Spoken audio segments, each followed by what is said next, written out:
Hello guys, मैं रुखसार साहब मोहम्मद आप देख रहे हैं world reel reaction YouTube channel. Video content अच्छा लग रहा हो तो चैनल को ज़्यादा से ज़्यादा प्रमोट कर दें, लाइक शेयर कर दें। तो चलते हैं आज की वीडियो। वीडियो का टाइटल इंडी प्लस वालों की वीडियो है। आई थिंक चाइना कुछ बोला है इंडिया के बारे में कि China want to divide India in name of Muslim and minority. देखते हैं पहले वीडियो, फिर देखते हैं रिएक्शन। मुसलमानों को जेलों में ठूसने वाला चीन भारत के मुसलमानों की फिक्र कर रहा। भारत के असम मणिपुर से देश को तोड़ने की साजिश में चीन।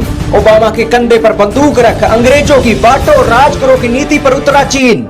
जी हाँ दोस्तों, भारत का सबसे बड़ा दुश्मन और कोई नहीं, हमारा पड़ोसी चीन है। चीन भी साम दाम दंड भेद से भारत को तोड़ने की पूरी कोशिश कर रहा है, क्योंकि उसे भी पता है कि अगर मेरे अड़ोस पड़ोस में मेरा कोई बड़ा दुश्मन नहीं है तो मैं अमेरिका को टारगेट कर सकता हूं। चीन की अमेरिका को टारगेट करने की नीति में भारत सबसे बड़ा रोड़ा है और भारत के अंदर उठने वाले मुद्दों को वो एक बहुत करीबी से देखता है और उसका फायदा वो उठाना चाहता है देश को तोड़ने के लिए।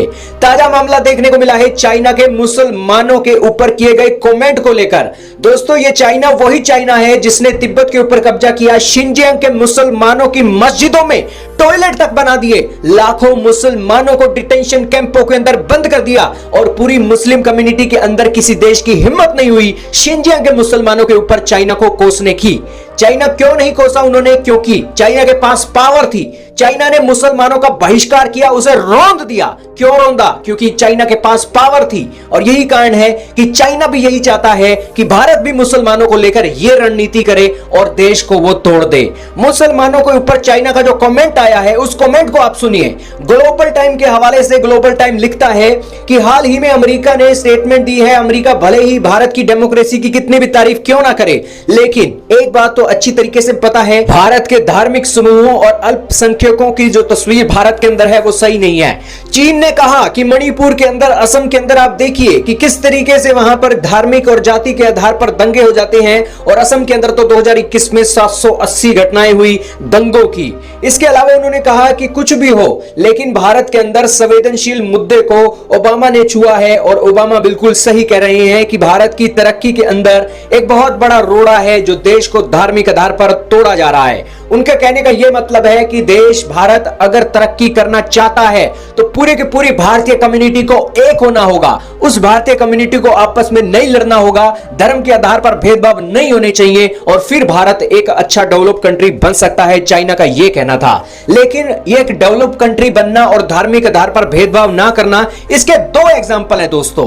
पहला एग्जांपल है यूरोपियन कंट्रीज का जिन्होंने भेदभाव नहीं किया, और वहां पर आप देखिए किस तरीके से दंगे चल रहे हैं। फ्रांस के अंदर आप देखिए कोई भेदभाव नहीं है, कोई भी कम्युनिटी के देश वहां पर आ रहे हैं और मल्टीकल्चरल एक देश बनाने की उनकी एक कोशिश है, लेकिन वहां पर रूल सख्त नहीं है और वहां पर दंगे चल रहे हैं और अभी तक दंगे नहीं रुके हैं। दूसरी तरफ चाइना है जहां पर कम्युनिज्म है, और कम्युनिज्म के कारण मुसलमानों को उसने जेलों में ठूस दिया, लाखों की संख्या में जेलों में ठूस दिया, और मस्जिदों के अंदर टॉयलेट बना दिए, और वहां पर मुसलमानों के जो एक कुरान थी उसके अंदर भी चेंजेस कर दिए, और यही कारण है कि वहां पर उसने देश को उस तरीके से यूनाइट किया।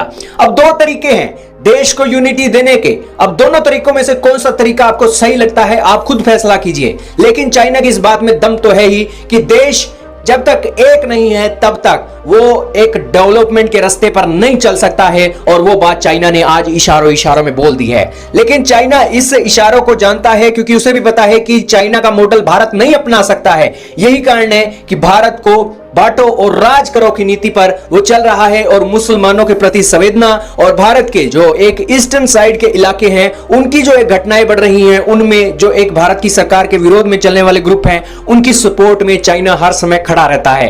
तो ये एक सारी सिचुएशन भारत की सरकार के लिए सबसे बड़ी प्रॉब्लम है कि चाइना एक कल्चरल और इकोनॉमिक तरीके से तो भारत को घेर ही रहा था, अब भारत के अंदर हस्तक्षेप करके भारत को कमजोर करने की भी कोशिश कर रहा है। आपका क्या मानना है कमेंट में बताइएगा।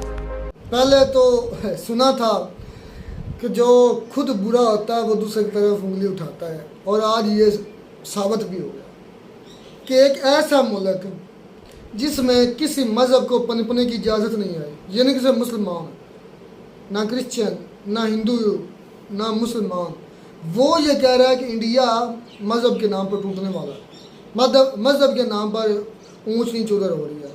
शर्म आनी चाहिए शी जिनपिंग और चाइना को। ये मैं वो अल्फाज हैं जो कि अपनी जुर्रत से ज़्यादा बोल रहा हूँ, हकीकत बात ये है, सच ये है कि जो खुद कम्युनिटीज़ अपनी मिनॉरिटीज़ का नहीं ख्याल रख सकता, जो खुद मज़हबों को मानते ही नहीं है, वो बात कर रहा है। यार ये तो वही बात होगी कि खुद चोर और अगले को, सामने वाले को भी चोर समझना, खुद बेईमानी बेगैरती और सामने को भी उसी नज़र देखना, ये आईना ही है। ये जो लोग बोलते हैं, जिस तरह के बोलते हैं, वो एक अपना आईना दिखा रहे होते हैं, मतलब वो आईना देख रहे होते हैं, उनको अपना चेहरा नज़र आ रहा होता है और उस लिहाज से वो सामने वाले को बोलते हैं। ओबामा ने बोला था और फिर जो जवाब मिला ओबामा को डॉक्टर जयशंकर और इंडिया की तरफ से, वो बड़ा करारा था। उन्होंने कहा कि मुस्लिम कंट्री की बमबारी करवाने वाला, अफगानिस्तान को हवाला दिया, शाम का हवाला दिया, इराक ईरान का हवाला दिया, कितने मालक उन्होंने हवाला दिया। उन्होंने कहा इतने मालक, मुस्लिम मालक पर बमबारी कराने वाला ओबामा आज हमें ये कह रहा है कि मुसलमानों को हकूक दो।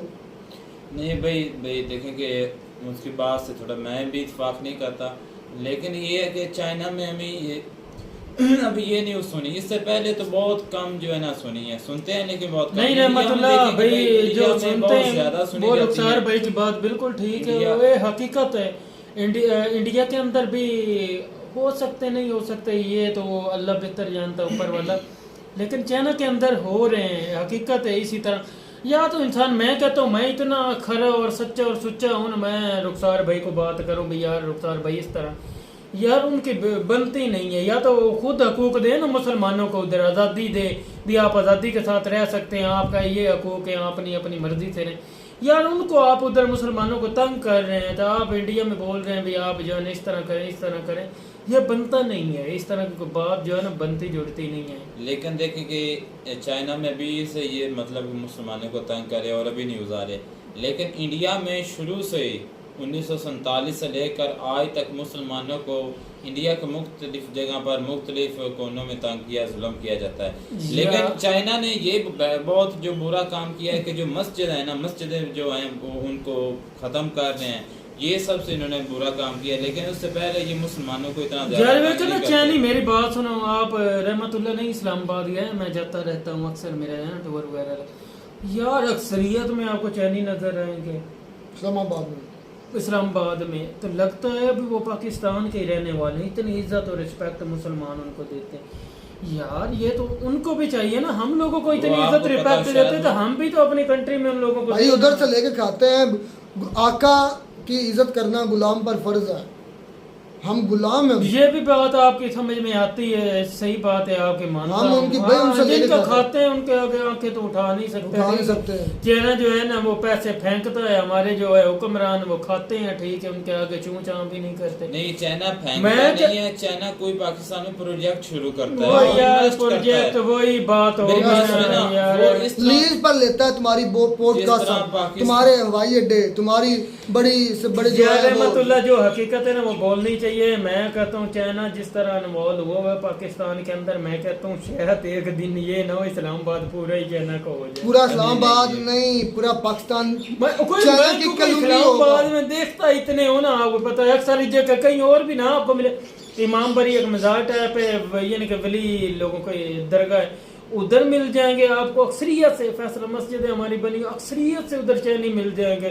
इस तरह घूमते फिरते आपको मिलेंगे भी पाकिस्तान। और वो चाइना जो मुसलमानों की मसाजिद का नक्शा बदल रहा है, वो कह रहा है इंडिया को जो है ना मुस्लिम है उनको जो है ना इज्जत और रिस्पेक्ट देते हैं। मैंने आंखों से देखकर, मैंने भी तकरीबन उनके साथ सेल्फियां बनाई है, मैं नहीं बोलता हूँ, मैं उनको साथ दूर रहा हूँ। वकास भाई इंडिया के बारे में ये कहना, जहाँ तकरीबन दुनिया में सबसे ज्यादा मसाजिद है, तकरीबन ये एग्जैक्ट रब को पता है कितनी किसमें ऊपर वाला जानता लेकिन है। तकरीबन ये कहा जाता है कि दुनिया में सबसे ज्यादा मसाजिद इंडिया में, दुनिया में सबसे ज्यादा जो है मुसलमान की जो मेजॉरिटी है वो इंडिया में परसेंटेज के हिसाब में नहीं कर रहा है, सबसे ज्यादा मेजॉरिटी के लिहाज से, मगर बात करूँ तादाद के लिहाज से बात करूँ तो इंडिया में यार यूपी से जो है ना दूसरा वजीर आला है उत्तर प्रदेश योगी साहब, उनके ज़िले में सुनने में आ रहा है और वीडियो मैंने देखी है। भाई अगर आप कहते हैं, मैं वो बात करूंगा आपको, मैंने बोला है भी जिसका मुझे पूरा प्रूफ मिलेगा, उधर जो है ना मस्जिद भी एक गिरवाई गई है। लेकिन आज एक भाई मुझे बोल रहा था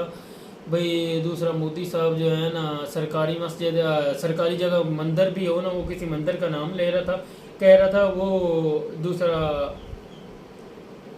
क्या नाम है यार प्राइम मिनिस्टर का, मोदी साहब, सॉरी मोदी साहब भूल गया, वो उसने भी गिरवा दिया है। मंदिर भी तोड़वा देते हैं, ये नहीं आपकी मस्जिद गिरती है, मंदिर भी तोड़े जाते हैं। मंदिर का उसके नाम भी बोला है, मुझे अब नाम नहीं आ रहा है, पता नहीं कौन सी जगह। मैंने उनको बोला भी आप सबूत भाई अगर तो वो है ना किसी टेंडर सरकारी टेंडर, हाँ वही ये बोल रहा वो, तो सरकारी टेंडर पे कोई भी होगी ना चीज वो गिराई जा सकती है, वो ज़ाहिर बात है सरकार की चीज है, सरकार की चीज है। हाँ आप खुद उनके परचेज करें उधर लें, क्योंकि परचेज करके जो बनाएं तो वो एक अलग मैटर है। बात यह है कि चाइना को ये बात करनी ही नहीं बनती, बिल्कुल ये तो बात है, क्योंकि गलत की उन्होंने। ये इनका मतलब है ऊपर ऊपर से बातें कर रहे हैं, अंदर इतना जुल्म कर रहे हैं उनके साथ यार, इस तरह उनको हकीकत पता चला, हकीकत ना यार, ये तो अंदर की बातें तो निकल ही जाती हैं। ठीक है, तो उम्मीद करते हैं आपको हमारी ये वीडियो अच्छी लगी होगी। वीडियो अच्छी लगी तो ज़्यादा से ज़्यादा लाइक शेयर सब्सक्राइब करते, मिलते हैं नई वीडियो में नए डाउट साथ, तब तक दीजिए इजाज़त, अल्लाह हाफ़िज़।